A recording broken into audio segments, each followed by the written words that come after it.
अध्याय 2 सांख्य योग विश्लेषणात्मक ज्ञान का योग। भगवद गीता का दूसरा अध्याय सांख्य योग कहलाता है। यह अध्याय पूरे ग्रंथ का अत्यंत महत्वपूर्ण हिस्सा है क्योंकि इसमें भगवान श्री कृष्ण गीता की समस्त शिक्षाओं को संक्षेप में प्रस्तुत करते हैं। इस अध्याय को गीता का सार भी कहा जा सकता है। सांख्य योग को 4 प्रमुख भागों में बांटा जा सकता है। 1. अर्जुन का संपूर्ण समर्पण और भगवान श्री कृष्ण को अपने गुरु के रूप में स्वीकार करना। 2. दुखों के मूल कारणों की व्याख्या जो आत्मा की असली पहचान न होने के कारण उत्पन्न होते हैं। 3. कर्मयोग, अपने कार्यों के परिणामों से अप्रभावित रहते हुए निस्वार्थ भाव से कर्म करना। 4. एक सिद्ध व्यक्ति का चित्रण जिसका मन स्थिर और केवल एक दिशा में केंद्रित होता है। संजय उवाच तम तथा कृपया विष्टमश्रुपूर्णाकुल्लेक्षणम विषीदन्तमिदं वाक्यमुवाच मधुसूदनः। संजय ने कहा, करुणा से अभिभूत, मन से शोकाकुल और अश्रुओं से भरे नेत्रों वाले अर्जुन को देखकर श्री कृष्ण ने निम्न वर्णित शब्द कहे। अर्जुन की भावनाओं को व्यक्त करने के लिए संजय ने कृपया शब्द का इस्तेमाल किया है, जिसका अर्थ है करुणा या सहानुभूति। सहानुभूति के 2 प्रकार होते हैं। पहला दैवीय करुणा है, जिसे भगवान और संत अनुभव करते हैं जब वे देखते हैं कि मानव आत्माएं भौतिक जगत में भगवान से दूर रहने के कारण दुख झेल रही है। दूसरा शारीरिक करुणा है, जिसे हम दूसरों के शारीरिक कष्टों को देखकर महसूस करते हैं। यद्यपि लौकिक करुणा एक उच्च भाव है, यह हमेशा सही दिशा में केंद्रित नहीं होती। यह ऐसा है जैसे एक भूखे चालक की ओर ध्यान न देकर केवल वाहन की देखभाल पर ध्यान देना। अर्जुन दूसरी तरह की करुणा से प्रभावित है। वह अपने शत्रुओं के प्रति जो युद्ध के मैदान में खड़े हैं, लौकिक करुणा से भर गया है।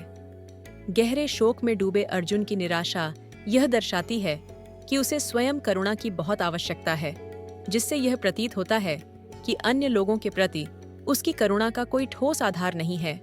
इस श्लोक में श्री कृष्ण को मधुसूदन कहकर संबोधित किया गया है क्योंकि उन्होंने मधु नामक राक्षस का वध किया था। यहाँ पर श्री कृष्ण अर्जुन के मन में उठ रहे संदेह रूपी राक्षस को समाप्त करना चाहते हैं, जो उसे अपने युद्ध धर्म से विचलित कर रहा है। श्री भगवान उवाच कुतस्त्वा कश्मलमिदं विस्मय समुपस्थितम् अनार्यजुष्टम स्वयं कीर्तिकर्मर्जुन। परमात्मा श्री कृष्ण ने कहा, मेरे प्रिय अर्जुन, इस संकट की घड़ी में तुम्हारे भीतर यह विमोह कैसे उत्पन्न हुआ? यह सम्माननीय लोगों के अनुकूल नहीं है। इससे उच्च लोकों की प्राप्ति नहीं होती, अपितु अपयश प्राप्त होता है। हमारे प्राचीन ग्रंथों में आर्य शब्द का उल्लेख किसी विशेष जाति या समूह के लिए नहीं किया गया है। मनुस्मृति में आर्य को एक सभ्य और परिपक्व मानव के रूप में परिभाषित किया गया है। आर्यन शब्द का आशय एक सज्जन व्यक्ति से है जो सर्वजन के कल्याण की भावना को दर्शाता है। वैदिक धर्मशास्त्रों का उद्देश्य मनुष्य को हर दृष्टि से एक श्रेष्ठ आर्य बनने की शिक्षा देना है। श्री कृष्ण अर्जुन की मानसिक स्थिति को इन आदर्शों से विपरीत पाते हैं और इसी कारण वे उसकी चिंता को ध्यान में रखते हुए उसे फटकारते हैं और समझाते हैं कि इन हालातों में आदर्शवादी दृष्टिकोण कैसे अपनाया जा सकता है। भगवद गीता, जिसे भगवान की दिव्य वाणी कहा जाता है, यहीं से आरंभ होती है क्योंकि श्री कृष्ण, जो अब तक मौन थे, इस श्लोक से बोलना शुरू करते हैं। भगवान सबसे पहले अर्जुन के भीतर ज्ञान प्राप्त करने की इच्छा को जगाते हैं। ऐसा करने के लिए वे यह तर्क देते हैं कि एक श्रेष्ठ पुरुष के लिए इस प्रकार के भ्रम में जीना अपमानजनक और अनुचित है।